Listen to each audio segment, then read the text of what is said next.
сархати хабарҳо. Ду тоҷик кушта ва ду тан захмӣ занозании гурӯҳӣ дар Русия. ба омӯзгорони донишгоҳе пас аз гирифтани изи ангушт иҷозаи дарс медиҳанд. қурби рубли русӣ дар баробари сомонӣ поин рафт.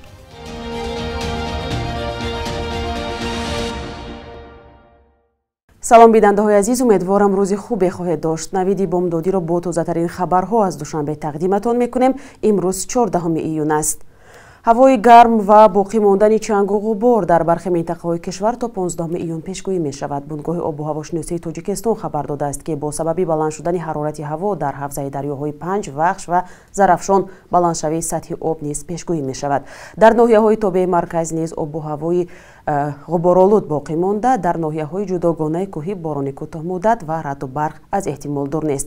ҳарорат дар водиҳо шабона 19-24 ва рӯзона 35-40 дараҷа гарм мешавад. ба шаҳрвандон тавсия дода мешавад ки аз сайру гаштҳои тӯлонӣ дар кӯчаҳо бахусус дар наздикии роҳҳои сиродам, киштзорҳо ва минтақаҳое ки дар ин ҳолат барои саломатии онҳо хатарнок аст худдорӣ кунанд.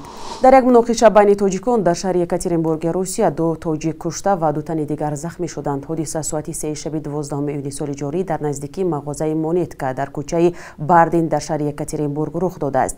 ба навиштаи расонаи русии Коммерсант, занозании гурӯҳӣ байни шаҳрвандони Тоҷикистон барои пули қарз сурат гирифтааст. ба қавли ин расона, дар ҷараёни ин муноқиша ду тоҷик кушта ва ду тоҷики дигар захмӣ шуданд.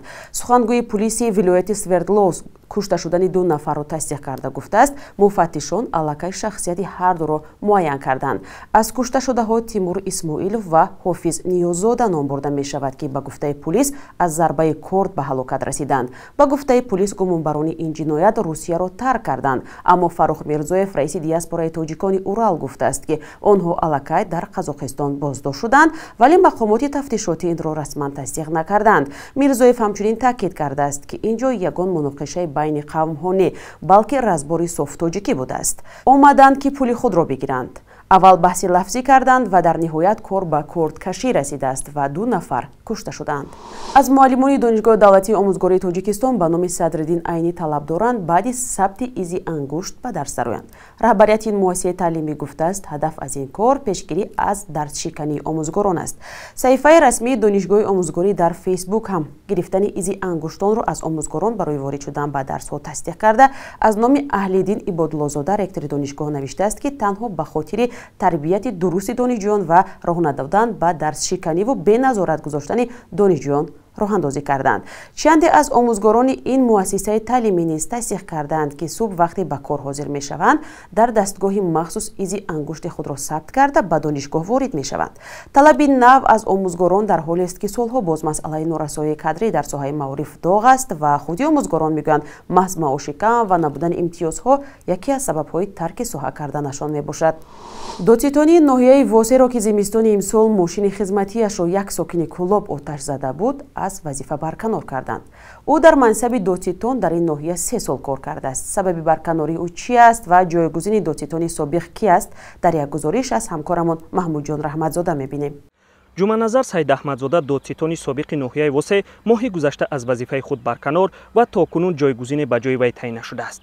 дар саҳифаи додситони кул ҳеҷ иттилое дар мавриди додситони феълии Восе ироа накардааст.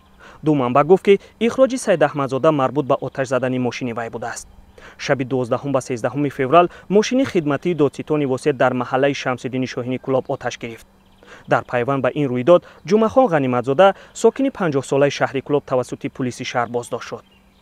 ҷумахон Ғаниматзода бар асоси моддаи 255, яъне қасдан несту нобуд ё вайрон кардани молумулк муттаҳам шуд.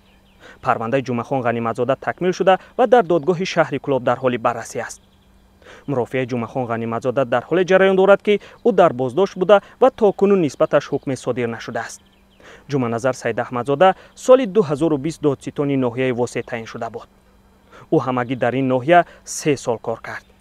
манбаи дигаре аз додситониҳои вилоят гуфт ки ҷуманазар Сайдаҳмадзода пас аз барканорӣ барои муддати кӯтоҳе бекор буда ва сипас дар яке аз шуъбаҳои додситони кул истихдом шудааст.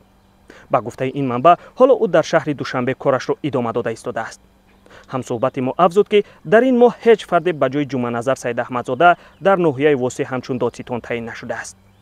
Маҳмудҷон Раҳматзода, Озодӣ, шаҳри Кӯлоб. дар сӯхтори нисфи рӯзи 13 июн дар бозори садоводи Москав даҳҳо дукон ба коми оташ рафтааст. Дар ин бозор ҳазорон муҳоҷири тоҷик ҳам кор мекунанд. Сабаб ва зарари сӯхтор то ҳол эълон нашудааст. муҳоҷирон гуфтанд ки чандин нафар маҷрӯҳ ва ба беморхона бурда шуданд. ҳанӯз маълум нест ки муҳоҷирони тоҷик дар ин сӯхтор осеб диданд ё на. хадамоти оташнишонии Москав эълон кардааст ки масоҳати сӯхтор 30 метри мураббаъро ташкил медиҳад. гурӯҳи наҷот сафарбар шудааст. ҳанӯз талафот ва зарарро дақиқ накардаем, гуфтааст ин ниҳод дар хабарномае. бозори садовод аз калонтарин бозори Москав аст ва 9500 дукон дорад ки дар он даҳҳо ҳазор нафар кор мекунанд. ин бозор 26 соли пеш дар масоҳати 40 гектар сохта шудааст. рӯзона то 250 000 нафар аз ин бозор харид мекунанд. бинандаҳои азиз, агар шумо ҳам дар ин бора маълумоти дақиқе доред, ҳатман ба мо нависед. бахши як рӯзи таърих тақдиматон мешавад ки муҳимтарин таҳаввулоти таърихии 14 июнро фаро мегирад.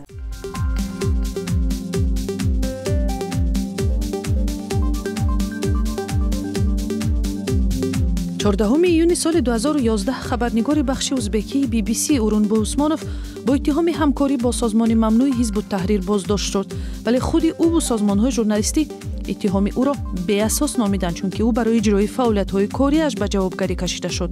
баъди чанд моҳ Усмонов бар асоси қонуни Ауф аз пайгарди қонунӣ озод гардид.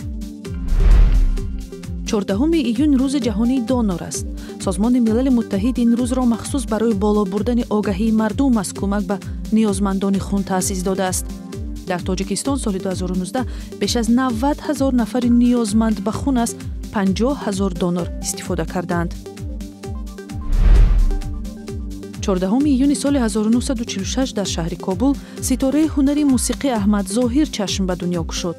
ӯ дар мусиқии замонавии Афғонистон инқилоб барпо кард ва барои рушди мусиқии миллии замонавӣ дар Тоҷикистон ҳам таъсиргузор шуд. садҳо оҳангу таронаҳое ки дар 33 соли умраш эҷод кардааст, имрӯз ҳам ба фонди тиллоии мусиқии миллии тоҷик дохил мешаванд. қурби рубл дар як моҳи охир дар Тоҷикистон поин рафта имрӯз 14 июн 1000 рубл ба 130 сомонӣ баробар шуд. дар баъзе аз бонкҳо 132 сомонӣ пешбинӣ шудааст. як ҳафта пеш 1000 рубл 145 сомонӣ арзиш дошт. бар асоси қурби таъинкардаи Бонки Миллии Тоҷикистон $100 амрикоӣ баробар ба 1091 сомонӣ ва 100 евро ба 1178 сомонӣ иваз мешавад.